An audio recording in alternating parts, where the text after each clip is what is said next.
আপনারা জানেন যে আমাদের সকালেই ফ্লাইট ছিল, কিন্তু সব ক্যান্সেল হয়েছে। কাজেই সব প্রোগ্রামই প্রায় অনেকটাই ডিস্টার্ব হয়ে গেছে। যাই হোক,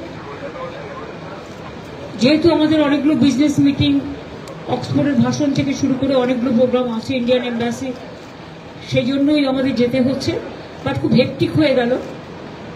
মাত্র 4টে দিন মাঝে টাইম থাকবে, তার মধ্যে আমাদের যাতায়াত করতে দিন রাত দুটোই লাগছে, কারণ টাইম অ্যাডজাস্ট করতে হোল নাইট জার্নি করতে হবে, এবং আসার দিনও মধ্যরাতে এসে পৌঁছবো, আমরা সকালে এসে পৌঁছবো দুবাই থেকে সন্ধ্যেবেলা এসে বিকেলের ফ্লাইট ধরে। সুতরাং 2 দিন যাতায়াতে, ডাইরেক্ট ফ্লাইট না থাকার জন্য এই অসুবিধে। আমরা তো অনেক চেষ্টা করছি, দেখা যাক। সকলে ভালো থাকবেন।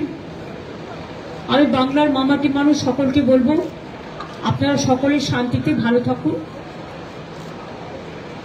আমরা জাস্ট 4-5 দিন থাকবো না, কিন্তু যোগাযোগ আমাদের সাথে সবসময় থাকবে।